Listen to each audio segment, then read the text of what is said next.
Mitch Keller's struggles continue, and the Pittsburgh Pirates drop their series against the Los Angeles Dodgers. It's been a it's been a tough stretch for Mitch Keller lately. What's going on? Thanks for tuning in to the Bucks on Deck podcast. Hope everyone's having a great Friday. Um, yeah, Mitch Keller. That's kind of the story here with this game. I mean, you can look at it from a couple different angles. I mean, the offense again kind of made things closer than it probably should have been. You never they've once again kind of proven that they're never quite out of it. The bullpen did allow some runs, which of course in the grand scheme of things isn't good. Especially with the struggles that they've had a lot. Any little thing's going to be magnified. But I do believe that the biggest takeaway from this game is Mitch Keller.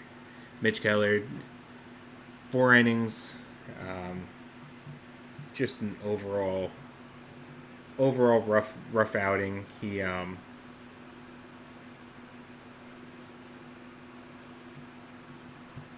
allowed 5 runs on 7 hits, 4 walks over those 3 innings. That's almost three batters.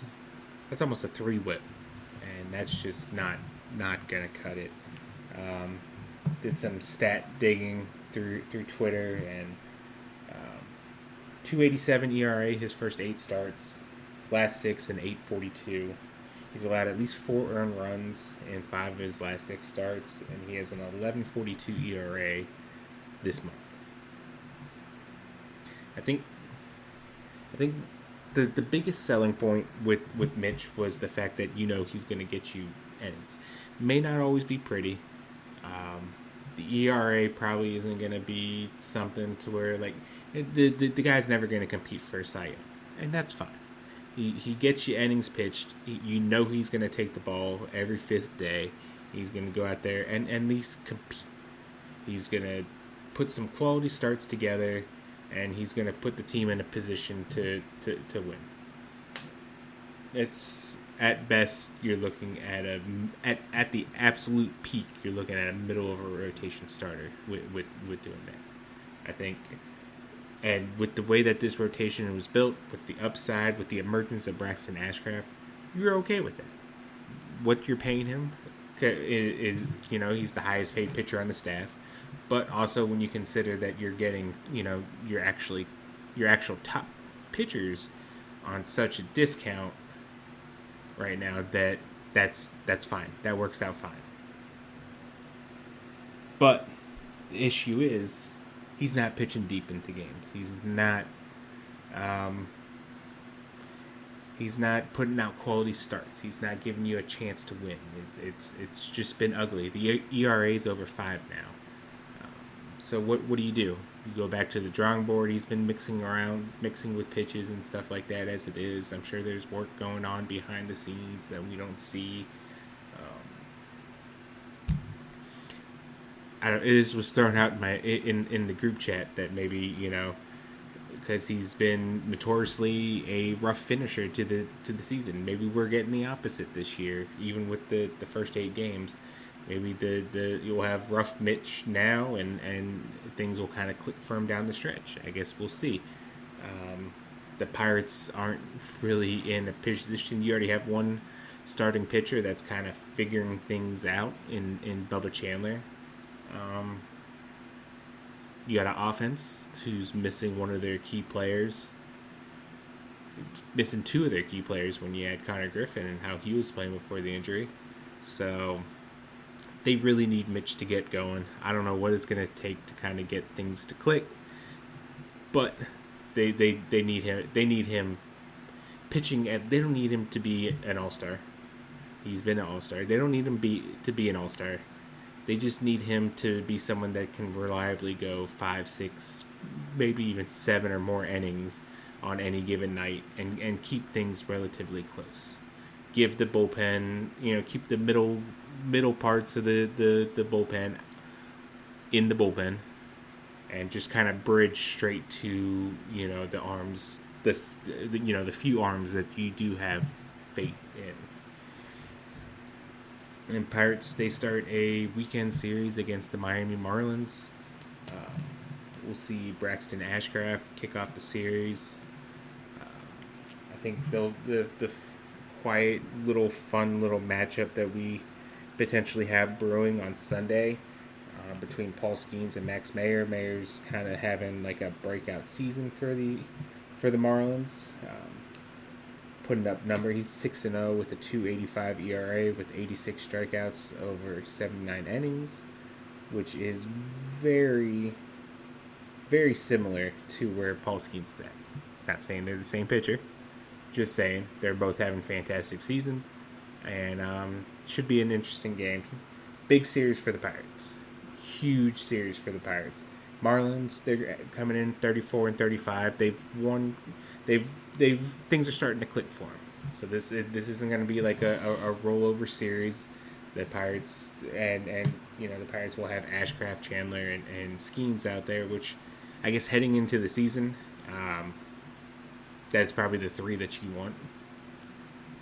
Bubba looked good his last time out until that final inning.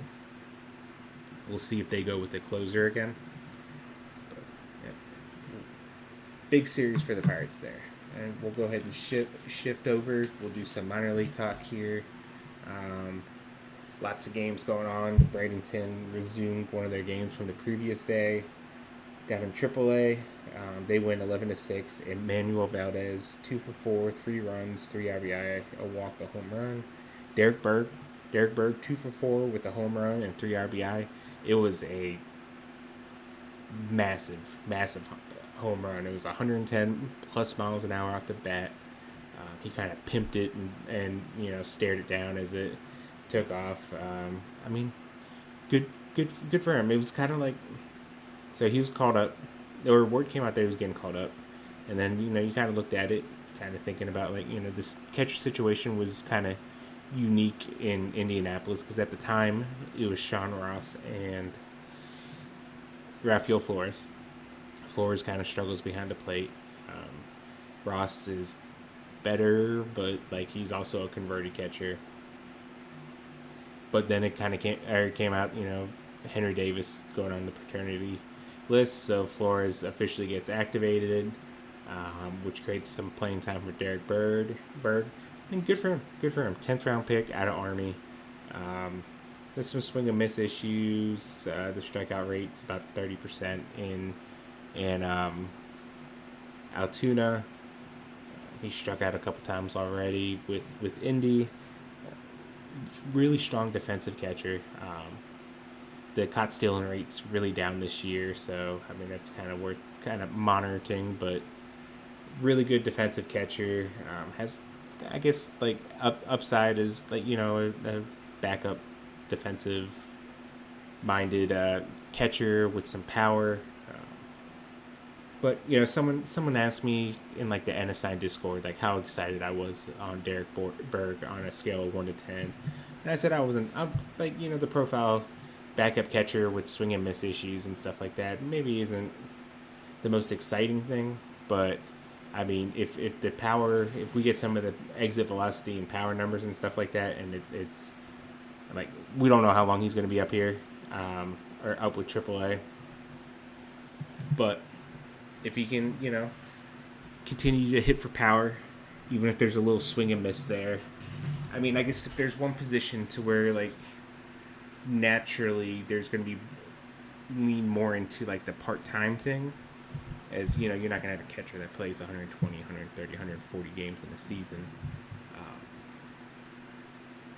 He might be able to, maybe by the end of the season, maybe we're talking him in more of a legitimate status. Like I said, we'll kind of get an idea what their plans with him are once Henry Davis comes back, once Andy Rodriguez is healthy. They still have Joey Bart.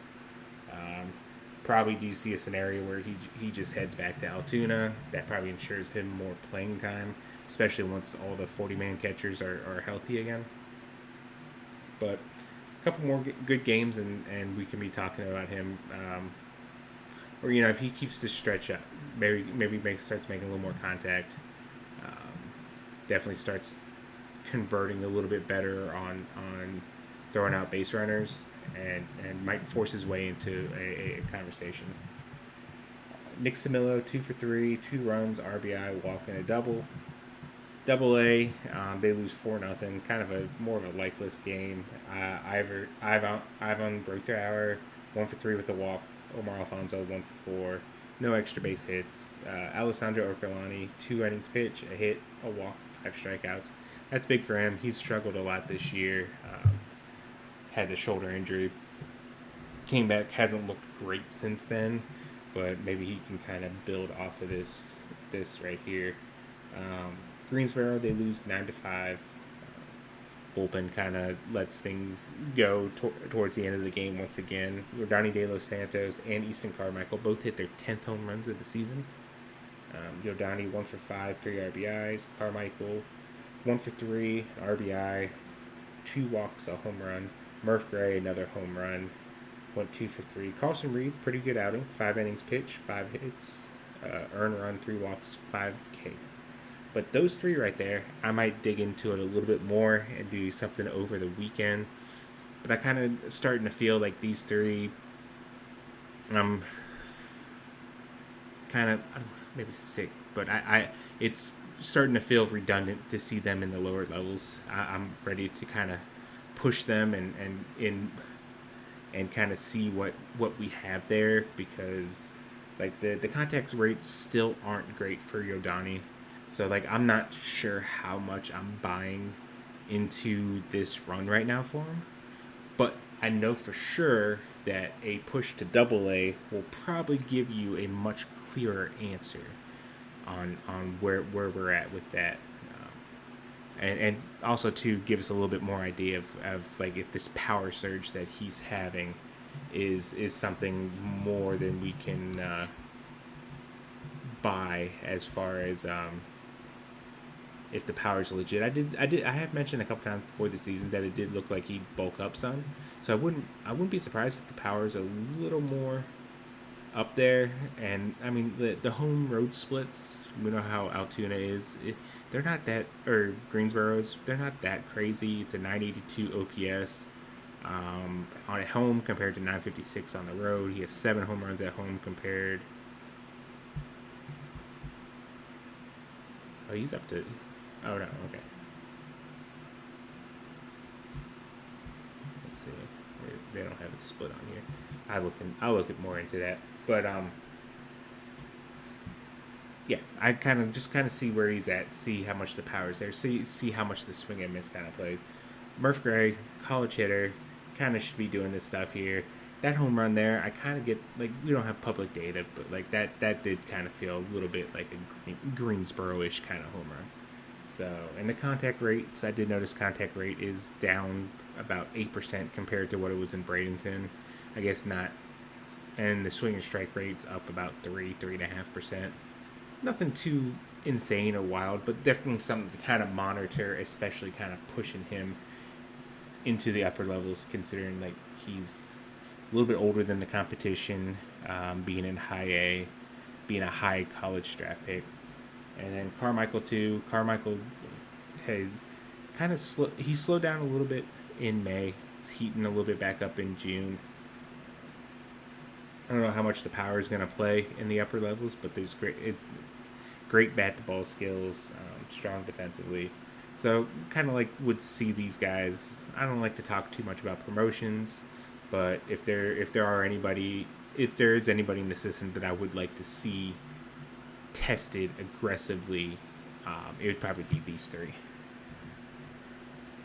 Bradenton, they finished their game from Wednesday. They win that one 3-1. Hyun-Sung Lee 2 for 4 with a run. Eddie Reinders 1 for 2 with 2 RBIs and a triple. Antonio Pimentel 1 for 3 with his 20th stolen base of the season. Reno Devarro, he technically pitched the previous day, but the game didn't finalize. 3 innings pitched, 2 hits, 5 walks, 4 Ks. He's a reliever. At best, you're hoping he's a guy that's going to be able to pitch one inning at a time. The walks are Walks are out of control at this point, and but the stuff is so good. The stuff is so nasty. You want to see him pitch as much as he can, because then if something does click, you really have something kind of cooking there. Second game, they lose 7-1. Eddie King Jr. 2 for 3 with an RBI. Eddie Renders 1 for 3 with a run. Levi Sterling, it was okay of a start. 6 innings pitched, 6 hits, 4 runs, 3 earned, 7 Ks. Big thing, no strikeouts. But just kind of the fastball's okay. Still getting hit around some. He's young. He's super young. He's actually younger than Seth Hernandez. Seth Hernandez will turn 20 later this season, and Levi doesn't turn 20 until the offseason. So I guess that's something that I guess many people don't realize. Down in the complex, Pirates lose 7-1. Carl Pelisse went 2 for 3, an RBI, a walk, stolen base. Edgar Walker 0 for 2, 2 walks. He had a really slow start to the season. He was the guy that I was kind of watching to see how he did. I was kind of surprised that they pushed him, but I do like the aggressiveness. Does look like maybe things are starting to click a little bit more for him. Erwin Ramirez, talked about him after his last outing. One of my favorite arms in the system. Struggled today. 2 2/3, 3 hits, 3 runs, 4 walks, 3 strikeouts. Walks are big issue. Walks are a big issue throughout. With the everyone in the Pirate system, there's just a lot of walks going on.